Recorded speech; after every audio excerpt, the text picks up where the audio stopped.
Sumainyo ang Panginoon. At sumayo rin. Ang mabuting balita ng Panginoon ayon kay San Marcos. Papuri sa iyo, Panginoon.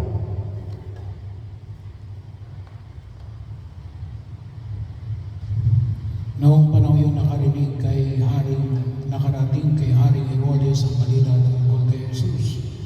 Sabagat bantog na bantog ang pangalan nito, may nagsasabi siya ay si Juan Bautista na muling nabuhay, kaya nakagagawa siya ng mga himala.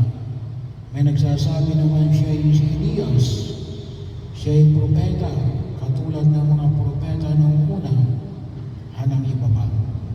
Subalit, sinabi naman ni Herodes nang mabalitaan niya ito, muling nabuhay si Juan na pinapugutan ko. Si Herodes ang nagpahuli, nagpagkapos ang napabilanggo kay Juan dahil kay Herodias.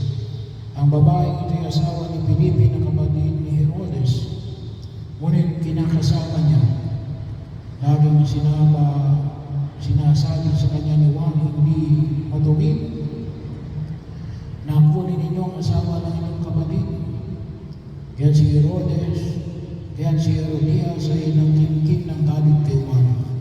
Hinangad niyang ipapatay ito, ngunit hindi niya magawa sapagkat natatakot si Herodes kay Juan.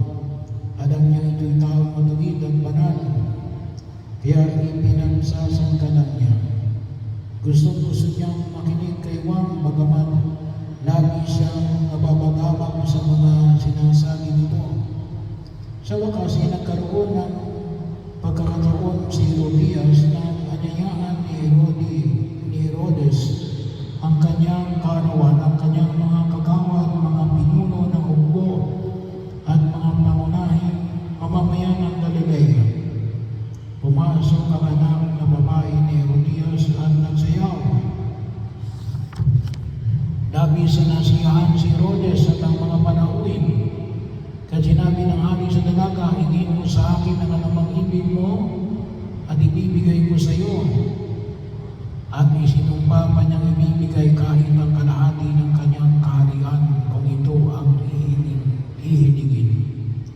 Lumabas ang dalaga at tinanong ang kanyang ina, ano ang hihilingin ko? Ang ulo ni Juan Bautista, sagot ng ina.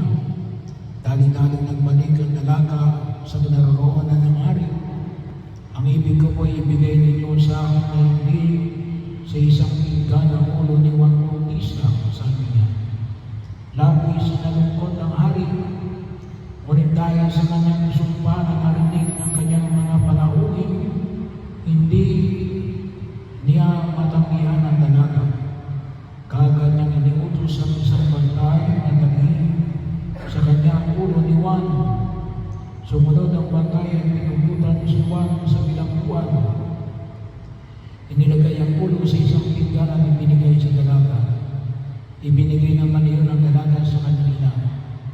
Nang mabalitaan ito ng mga lagan ni Juan, ginawa nila ang kanyang bangkay at inilibing. Ang mabuting balita ng Panginoon.